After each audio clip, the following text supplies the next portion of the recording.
అందరికీ జేబీమండి. ఈ ప్రెస్ మీట్కి విచ్చేసిన మీడియా మిత్రులందరికీ హృదయపూర్వక ఆహ్వానం తెలియజేస్తున్నాం.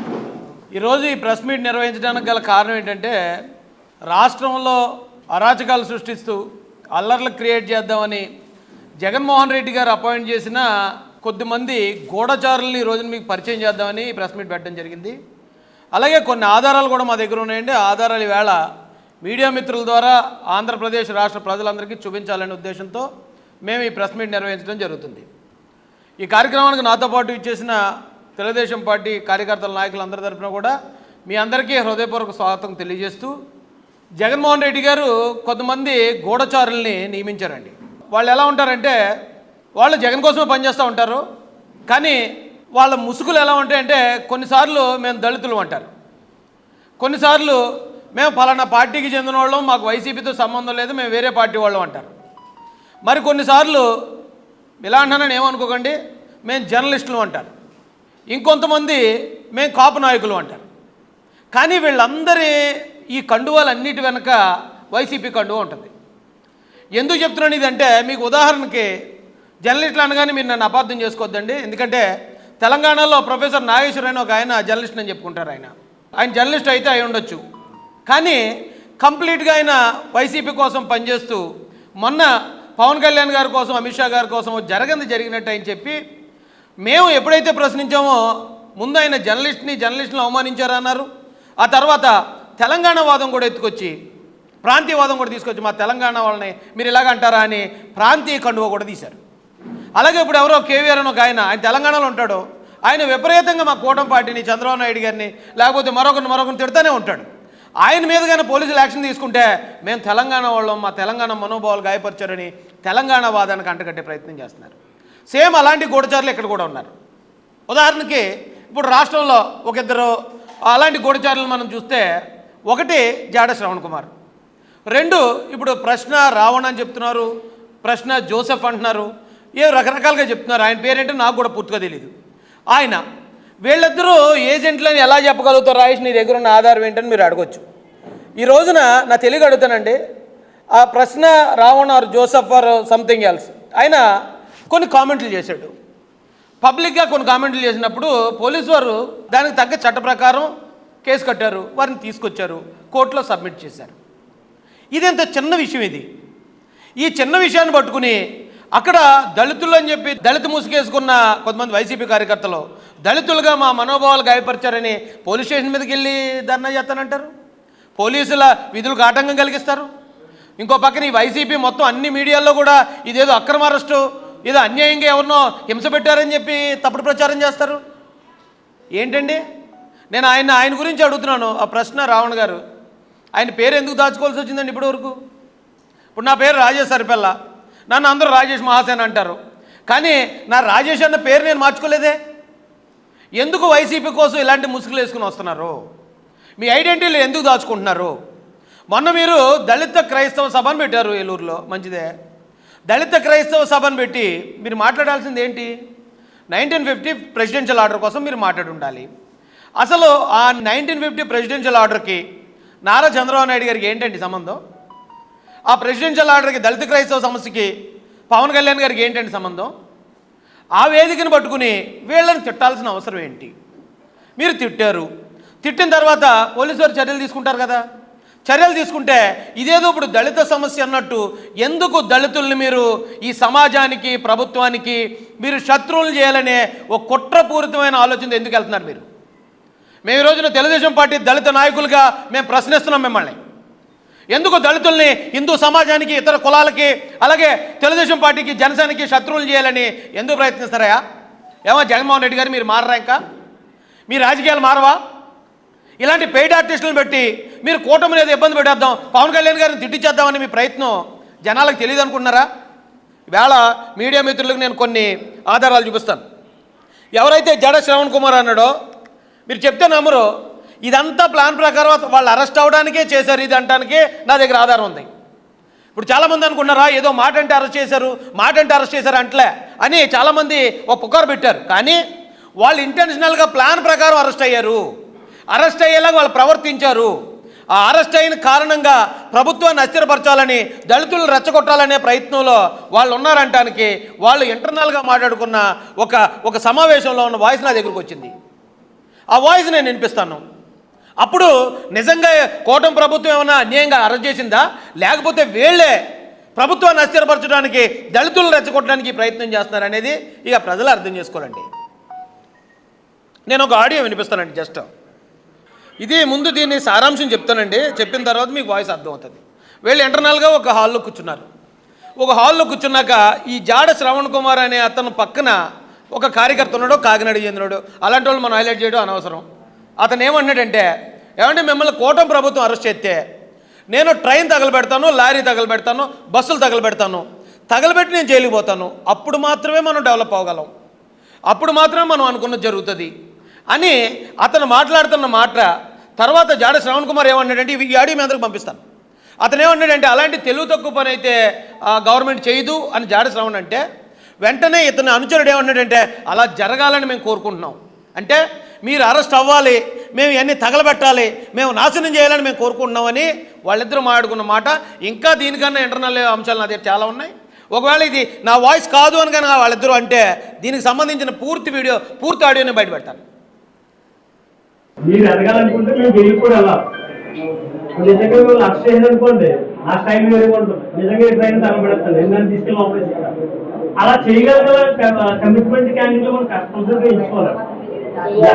ఆ టైప్ లేకపోతే మనం ఎదగలేము. ఇప్పుడు మొదలుగడ పడుతున్నాము, ఆ టైపు లేకపోతే మనం ఎదగలేమండి. మిమ్మల్ని అరెస్ట్ చేస్తే మేము ట్రైన్లు బస్సులు తగలబెడతాం, ఆ టైపు లేకపోతే మనం ఎదగలేమని చెప్పి అతని అనుచరుడు, మీ అందరికీ తెలిసే ఉంటుంది, కాకినాడ చెందిన వ్యక్తే, అతను మాట్లాడాడు. మనంతా కాపు మన కాపు అని చెప్పాడు. తగలబెడతామన్న ఆలోచన వీళ్ళకి ఎవరికి తెలియదు, వీళ్ళకి ఎవరికి తెలియదు. అక్కడ కాపు కాపు కాపు అని రెండో మనం తెలంగాణ సాధించుకొని పట్టణంలో బయలుదేరారు, కడిచారు ఎంత పోవాలి. అలా ఇప్పుడు రేపు పొద్దున్న మిమ్మల్ని అరెస్ట్ చేయాలనుకోండి, మేము కలెక్టర్ ఆఫీస్ చుట్టూ, నెంబర్ ఆఫీస్ చుట్టూ ధర్నాలు ఇవి చేసాం అనుకోండి, ఏం ఉపయోగం ఏముంటున్నారు. ఏ అంబేద్కర్ లాంటాడు, నాన్న లాంటాడు తెగించే బస్సు ఏ ట్రైన్ తగలబెట్టా ఉంటుంది. మమ్మల్ని కూడా వాపరేస్తారు. అయినా అప్పుడు ఒక సంచలనం వస్తుంది. ఆ టైప్ అప్పుడే మనం ప్రిపేర్ అవుతే వర్కౌట్ అవుతుంది. మేము అవ్వాలని కోరుకున్నాం సార్. అందరూ పంపిస్తాను. వీళ్ళు అలాంటి తెలుగు పని చేయరని అతను అంటే, జాడ శ్రవణ్ అంటే, మేము అలాగ అవ్వాలని కోరుకుంటున్నాం సార్ అని అంటే, ఇదంతా అంటే ప్లాన్ ప్రకారమే వీళ్ళు ఒక మీటింగ్ పెట్టి ప్రభుత్వం మీద ఇలాంటి అనుచితమైన వ్యాఖ్యలు చేసి ఖచ్చితంగా అరెస్ట్ చేస్తారు. అరెస్ట్ చేస్తే మేము ట్రైన్లు తగలబెట్టి, బస్సులు తగలబెట్టి ఒక అరాచకం సృష్టిస్తాం ఈ రాష్ట్రంలో అనేది ఇంటర్నల్గా వీళ్ళు చేసిన ప్లానింగ్. ఈ ప్లానింగ్ ప్రకారం వాళ్ళు కావాలని అక్కడ రెచ్చగొట్టి మాట్లాడారు ఆ మీటింగ్లో. ఇదే జాడ శ్రవణ్ కుమార్ ఆ మీటింగ్లో అంటున్నాడు, నేను ఉప ముఖ్యమంత్రి అవుతాను, ఉప ముఖ్యమంత్రి అయ్యాక మీకు ఏదో ఉద్ధరిస్తానని చెప్తున్నాడు. అతను పెట్టిందేమో దళిత క్రైస్తవుల కోసం. ఇతను ఉప ముఖ్యమంత్రి అని మాట్లాడాడు. నాకు డౌట్ వచ్చింది, ఇతనికి ఒక పార్టీ ఉంది, అయితే ఇతను సీఎం అవుతాననాలి, లేకపోతే ఎమ్మెల్యే అవుతాననాలి, ఏది మధ్యలో ఉప ముఖ్యమంత్రి అన్నాడు ఇటబ్బా అనుకున్నాను. ఈ ఉప ముఖ్యమంత్రికి సంబంధించి ఇతనిది నాది ఇంకొక ఆడియో ఉందండి, అది కూడా వినిపిస్తాను. ఇతను ఏమన్నాడంటే, ఇదే ఇంటర్నల్ మీటింగ్లో జగన్మోహన్ రెడ్డి 5 ఉప ముఖ్యమంత్రులు ఇచ్చాడు, ఈ రోజున జగన్కి అవసరమైనప్పుడు వాళ్ళు ఎవరో రావట్లేదు, ఇప్పుడు ఒకళ్ళనే ఇస్తానంటున్నాడు, అది నువ్వేనేమో ఒక లేడీ అంటే అది నేనే అని చెప్పి ఇతను అంటున్నాడు. అంటే ఇతను ఇంటర్నల్గా జగన్ కోసం పనిచేస్తున్నాడు. జగన్ ఏదైతే ఉప ముఖ్యమంత్రి చేస్తాడనే ఆశతో ఈ రోజున దళితులను రెచ్చగొడుతున్నాడు, క్రైస్తవులను రెచ్చగొడుతున్నాడు. ఇంటర్నేషనల్గా ఒక అరాచకం ఈ రాష్ట్రంలో సృష్టించడానికి ప్రయత్నించే ఒక చీఫ్ ఫెలో ఈ జాడ శ్రవణ్ కుమార్. నేను ఆ ఆడియో కూడా వినిపిస్తాను, ఇది మీ అందరికీ పంపిస్తాను, ఇంకా క్లియర్గా మీరు వినండి. మీ మీడియాల ద్వారా కూడా దీన్ని పబ్లిష్ చేయండి సార్. పొద్దున మన హక్కులు మనం సాధించుకోవాలి అంటే మన నుంచి ఒక లేఖ పొద్దున ప్రభుత్వం నేను ఉప ముఖ్యమంత్రిగా ఉన్నాను అనుకో, ఎవరు చేసుకుంటే నేను మన వరకు కాక వీళ్ళ జగన్మోహన్ రెడ్డి ఉద్దేశం కూడా ఏంటి అంటే, పుష్పశ్రీవాడి ఉప ముఖ్యమంత్రి ఉందా, నారాయణ స్వామి ఉప ముఖ్యమంత్రి ఉన్నాడా, రాజ్యాంగ ఉప ముఖ్యమంత్రి ఉన్నాడా, ధర్మాన కృష్ణదాస్ ఉప ముఖ్యమంత్రి ఉన్నాడా, అంజద్ భాష ఉప ముఖ్యమంత్రి ఉన్నాడా, ఏడన్నా వీళ్ళంతా ఉప ముఖ్యమంత్రి ఇదే మాట అడిగారండి. 5 ఉప ముఖ్యమంత్రులు ఇచ్చే ఎస్సీ ఎస్టీకి ఒక్కడు లేరు, మాట్లాడేవాడు లేరు. మళ్ళీ రేపు గ్రామంలో పదవుల కోసం వస్తారు సార్, ఒకే ఒక్క పోస్ట్ ఉప ముఖ్యమంత్రి ఆ ఉప ముఖ్యమంత్రి పోస్టు మీదే నాదే. ఇది అడిగి పంపిస్తాను. 5 ఉప ముఖ్యమంత్రులు ఉన్నారు, 5 ఉప ముఖ్యమంత్రులు ఎవరో మాట్లాడతలేదని జగన్ బాధపడ్డాడు. ఈసారి ఒకటే ఇస్తానన్నాడు. ఆ ఒకటి అనగానే ఎవరో లేడీ మీదే అనగానే నాది అన్నాడు. అంటే జగన్మోహన్ రెడ్డి గారితో మీరు ఇలాంటివి పెట్టుకోండి.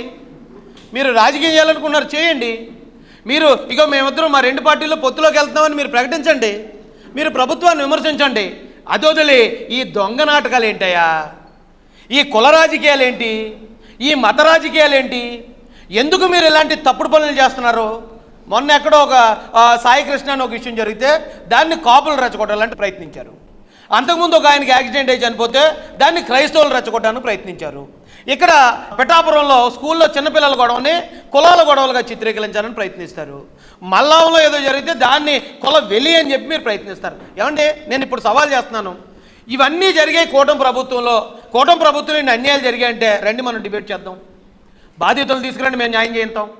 బాధితులు ఇచ్చిన కంప్లైంట్ మాకు బయటకు చూపించండి. ఎవరికన్నా అన్యాయం జరిగితే వాళ్ళు కంప్లైంట్ ఇస్తారు కదా, ఆ కంప్లైంట్ కాపీ ఉండాలి కదా. అక్కడ బాధితులే ఉండరు, బాధితులు వైసీపీ వాళ్ళే, పోరాడేవాళ్ళు వైసీపీ వాళ్ళే, ఆ కుల నాయకులు వైసీపీ వాళ్ళే, ఆ మత నాయకులు వైసీపీ వాళ్ళే. ఏంట్రా బాబు అంటే ఎవడన్నా ఒక క్యారెక్టర్ వేస్తాడు, 2 క్యారెక్టర్లు వేస్తారు. ఏటే బాబు దశావతారం ఒక్కొక్కడు దశావతారం వేస్తున్నారేంటారు నాయన. మీరు రాజకీయం చేయాలంటే పార్టీలుగా మాట్లాడండి. జాడ శ్రవణ్ కుమార్కో లేకపోతే ఈ ప్రశ్నారావుని వీళ్ళందరూ పెయిడ్ ఆర్టిస్టులు, డౌట్ లేదు అందులో. వీళ్ళందరినీ ఆడించే కీ మాస్టర్ జగన్మోహన్ రెడ్డి గారు. అటు కాపులు రెచ్చగొడతారు పక్కన, ఇంకో పక్కన క్రైస్తవులు రెచ్చగొడతారు, ఇంకొక పక్కన ఎస్సీలు రెచ్చగొడతారు. చెడ్డ పేరేమో మా కులాలకి మతాలకి.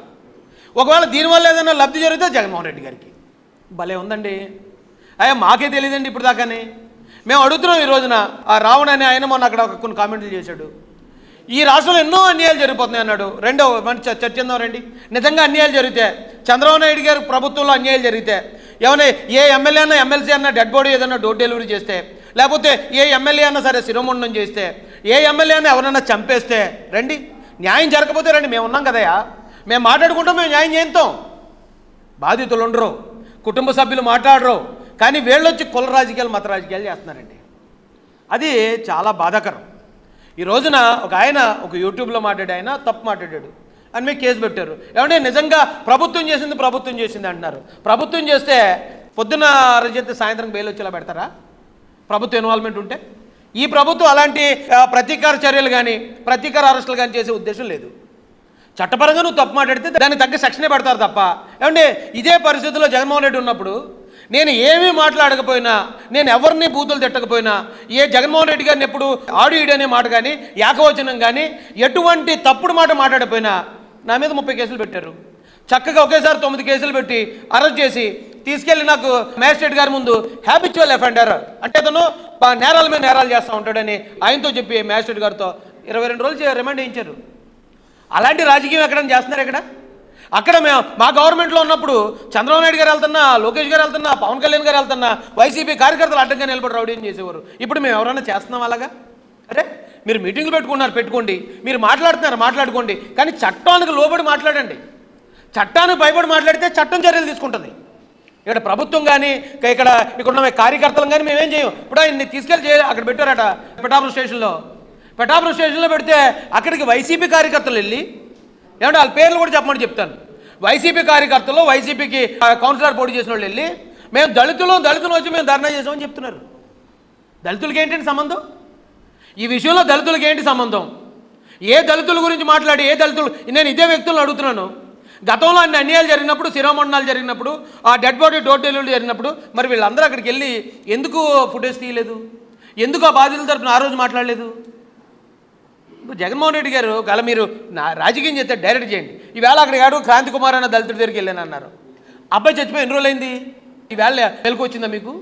ఈవేళ మీరు రెచ్చగొట్టాలా? దానికి కారణమైన సీఏ గారిని సస్పెండ్ చేశారు, ఆయన మీద కేసు కూడా పెట్టారు గవర్నమెంట్. మరి ఇంకేం చేయాలి? ఎందుకండి ఇలాంటి అరాచకాలు?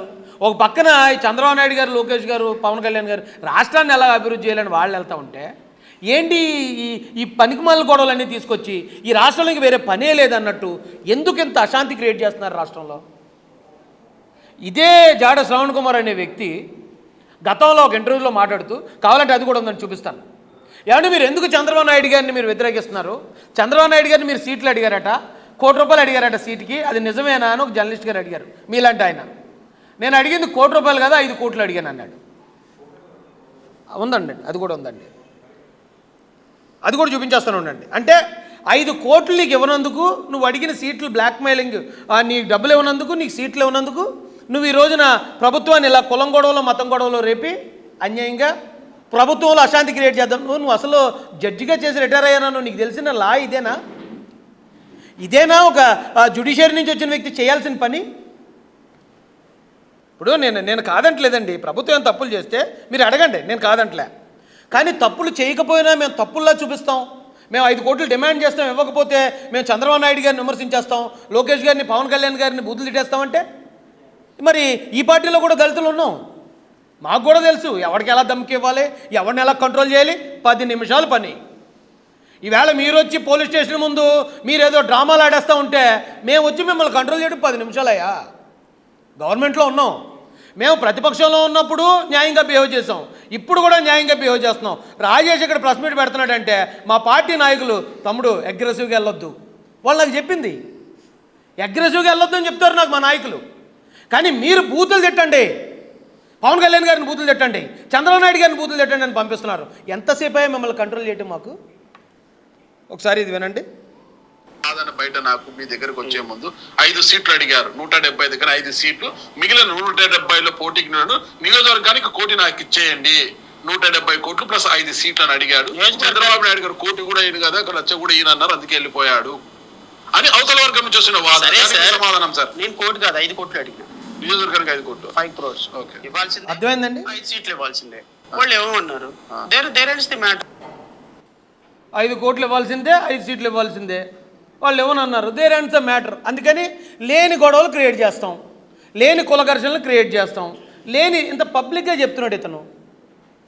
ఇలాంటి వాడిని వెనకేసుకొచ్చి జగన్మోహన్ రెడ్డి లేకపోతే ఇప్పుడు వస్తున్న వైసీపీ కార్యకర్తలు మీరు ఏం బాగుకుందామని, మీరు ఏం సాధిద్దామని, రాష్ట్రంలో మీరు ఏం చేద్దామని. మా నాయకులు, మా క్రమశిక్షణ, మా వ్యవహారం లేకపోతే ఇప్పుడు నాకు అన్నిటికన్నా పెద్ద బాధ ఏంటంటే అండి, వీళ్ళు ఏదో పని ఇప్పుడు దేవాలయంలో తెలుగుదేశం పార్టీ కార్యాలయాన్ని కూర్చున్నానండి, నేను వీళ్ళని ఒక 2-3 బూతులు తిట్టాను అనుకుందాం జగన్ గారిని, పోయే పరువు నాది కదండి, నా పార్టీది, నా పార్టీ ఆఫీస్ది. ఈ పార్టీ ఆఫీసులో కూర్చున్నప్పుడు ఆ హుందాతనం మనం మెయింటైన్ చేయాలి. మీరు దళిత ముసుగేసుకున్నారు, అంబేద్కర్ అంటున్నారు, దళిత క్రైస్తవులు అంటున్నారు, ఆ ముసుగులో ఉండి మీరు ఈ రోజున పవన్ కళ్యాణ్ గారిని తిట్టేస్తూ ఉంటే, సనాతన ధర్మాన్ని తిట్టేస్తూ ఉంటే, లేదా మరో చంద్రబాబు నాయుడు గారిని తిట్టేస్తూ ఉంటే ఆ బ్లేమ్ మోయాల్సింది ఎవరు? మీ వెనకాతలు ఉన్న జాతి. మీరేటి వేళ ఉంటారు, రేపు పోతారు. రేపు మళ్ళీ జగన్ మీరు డబ్బులు డిమాండ్ చేస్తారు, జగన్ మీరు అడిగిన అంతా ఇవ్వకపోతే మీరు జగన్ తిట్టే రకం. మీకు అతనికి సరిపోయింది, అతనికి మీలాంటి వాళ్ళే కావాలి, మీలాంటి వాళ్ళు అతని దగ్గరే సెట్ అవుతారు. కానీ ఈ క్రమంలో కులం మీద, మతం మీద, అలాగే ప్రాంతాల మధ్యలో విద్వేషాలు రేగే పరిస్థితులు వస్తున్నాయండి. ఇలాంటి వాళ్ళని ఇమ్మీడియట్గా కంట్రోల్ చేయాలని పోలీసు వారిని రిక్వెస్ట్ చేస్తున్నాం. ఇన్ కేసు ఇక్కడున్న మన చట్టాలు ఎలాగా కొంచెం ఆ మాటలే కదా ఏముందిలే అన్నట్టే ఉంటాయి మన చట్టాలు. అతను అంత దారుణంగా మాట్లాడినా ఉదయం మాట్లాడితే సాయంత్రం ఆయనకి బెయిల్ వచ్చింది. నిజం చెప్పాలంటే అండి, రావణాసురుడికి కూడా ఇప్పుడు మన కోర్టుకి తీసుకెళ్తే జస్ట్ కిడ్నాప్ కేసు 15 రోజులు రిమాండ్ చేసి వదిలేస్తారు. కానీ శ్రీరామచంద్రుడు 15 రోజులు వదలలే, మొత్తం లంకని, లంకతో పాటు ఉన్న రాక్షసులందరినీ తుడిచిపెట్టాడు. ఎందుకు? మహిళ జోలికి వచ్చినందుకు. అదే విషయంలో మహాభారతంలో కూడా ఈయన ఎవరిని, దుర్యోధనుడిని తీసుకొచ్చి ఇస్తే స్టేషన్ బెయిల్ ఇచ్చేస్తారు ఇప్పుడున్న కోర్టు. అబ్బే ఏం లేదు, ద్రౌపది గారిని ఎవరైనా మాట్లాడినాడు అంతే అని. కానీ అక్కడ ఉన్న శ్రీకృష్ణుల వారు కానీ, పాండవులు కానీ 18 లక్షల మందిని పరలోకానికి పార్సిల్ చేశారు. ఒక మాటకే అంత తీవ్రత ఉంటుంది. ఎదుటోళ్ళని అవమానిస్తూ మాట్లాడుతూ, ఎదుటోళ్ళ ఇంట్లో మహిళలను అవమానిస్తూ మాట్లాడితే ఒకవేళ మన చట్టాలు కొంచెం పలచనగా ఉండి మీలాంటి వాళ్ళు తప్పించుకొచ్చేమో, కానీ ఒక సందర్భం వస్తుంది, ప్రతి ఒక్కడు దానికి సమాధానం చెప్పాల్సి వస్తుంది. వీళ్ళని ఇమ్మీడియట్గా కంట్రోల్ చేసి ఈ జగన్మోహన్ రెడ్డి గారు ఆరిస్తున్న ఈ తోలుబొమ్మలందరినీ, కులం పేరుతో కొన్ని తోలుబొమ్మలు, మతం పేరుతో కొన్ని తోలుబొమ్మలు, ప్రాంతాల పేరుతో కొన్ని తోలుబొమ్మలు ఆడుతున్నాయి. వీళ్ళందరూ ముసుగులు తీసి వీళ్ళ అసలైన వైసీపీ రూపం చూపించి ప్రజల ముందు, చట్టం ముందు నిలబెట్టాలని మేము రాజేష్ మహాజన్ గారు, నేను, అలాగే కూటమి ప్రభుత్వంలో ఎంతో గౌరవంగా బ్రతుకుతున్న దళిత సమాజం, దళిత నాయకుల తరపున నేను పోలీసు వారిని రిక్వెస్ట్ చేస్తున్నానండి. Thank you so much sir. జై భీమ్.